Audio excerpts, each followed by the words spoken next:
Hello and welcome back to my crazy electronics projects, this time the Commodore 64 2MB RAM expansion. Now I'm testing the USB connectivity. The USB connectivity is provided by this FTDI board that you can see plugged into the bottom right hand side of the board there. I also have my logic analyzer plugged in as well because I'm going to be looking at some signals on those debug headers that were mentioned in the previous video. So I'm just running the test to make sure that the same test that was run in the previous video still works, but I really want to try and understand the signals coming from the FTDI board and how that interacts with the latches that are used to latch the data, low and high nibbles, the low 4 bits and the high 4 bits, and then the signals coming from the user, or the signals that should come from the user port on the Commodore 64, but also the PC write signal, which is also coming from the FTDI, and also the use FTDI information. So I did that little Python bit of code there to inject byte values into the FTDI interface, and I can see that those bit signal values are actually coming through to the internal latches. Those internal latches are ones which capture the signals from the FTDI interface, and it uses a way of multiplexing the lower 4 bits and the upper 4 bits of the total 8-bit byte coming from the FTDI interface, so that then I can spread those bits across a much wider range, basically giving me 2 full 8-bit bytes from just one 8-bit byte. So a 16-bit value from one 8-bit value.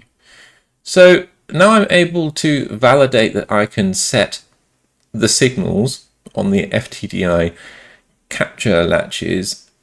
I can now edit the code to allow those captured signals to then overwrite the signals, or basically to allow the FTDI board to intercept the internal user port and to allow the FTDI USB interface to program large amounts of data onto the 2MB RAM expansion. That's the whole point about adding this FTDI USB device, is to allow me to populate all of that memory from my PC via USB, rather than trying to populate the memory from the Commodore 64. And I can see that the Commodore 64 is still working. So that means that nothing else has really screwed up. Now let's try and tidy up this code so that I can actually send some meaningful data to the device. I've finished editing the Python code to more accurately reflect the signals that I expect to see in the schematic, or how it's been designed in the schematic anyway. So I've separated it out into a nice few functions or methods here to send a raw byte, to send FTDI latch nibble data, so I can send the low and high nibbles. I can then send also a data byte, which automatically splits the 8 bits in the byte to 2 4-bit nibbles. And then these nibbles should get set into these latches properly, and that was just measured with the logic probe. And then the point here is that once I've set up all of these 16 bits worth of data roughly, then I can switch over and I can basically tell the rest of the C64 RAM expansion addressed via the user port. I can basically fake the signals that would have come from the 64, but basically redirect them internally within this board. And now I can hopefully use the FTDI USB interface to program the data on this board. So let's give that a try.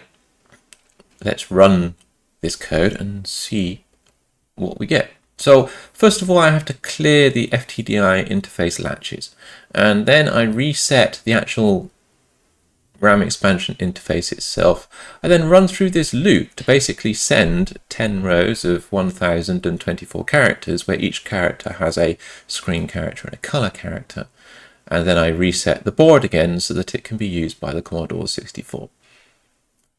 I'm just making sure that the Commodore 64 is still working.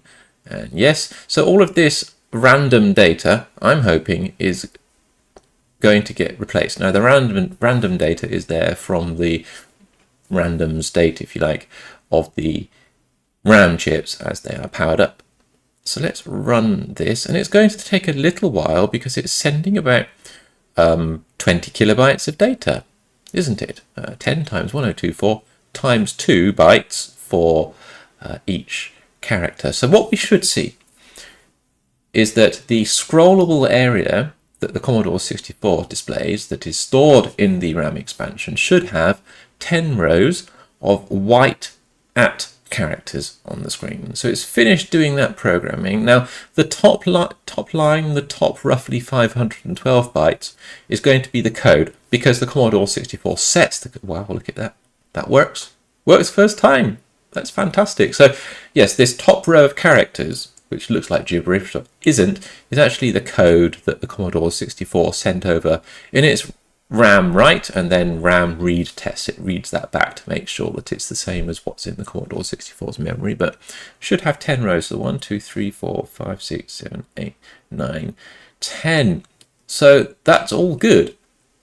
Let's scroll around a little bit with the joystick. So there we go. So those 2 rows of characters up at the top there, those are actually 255, and that indicates that it's going into a different memory page which doesn't have a RAM chip attached to it. So that's why it's reading 255, is that that's the open bus.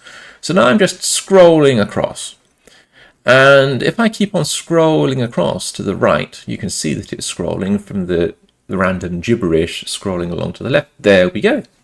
The large virtual 1024 square screen has wrapped around, so I've scrolled all the way to the right and then it's scrolling back to the left again. That's completely expected, and that just basically proves that I can now program this expansion memory for the Commodore 64 via USB. So this will allow me to inject a whole bunch of graphics data, for example, or a whole bunch of sound data rather quickly, so that it will improve the speed of prototyping software with the MegaWang 2000 Turbo Edition hardware, which is what this board kind of connects out to. But you know, the next part is to actually test this fast DMA transfer. So the fast DMA transfer uses this clock crystal here on the top bottom left to squirt data a lot quicker to the expansion video and audio hardware without the Commodore 64 needing to do anything. So thank you very much for watching, and I'm very glad that this is a successful test.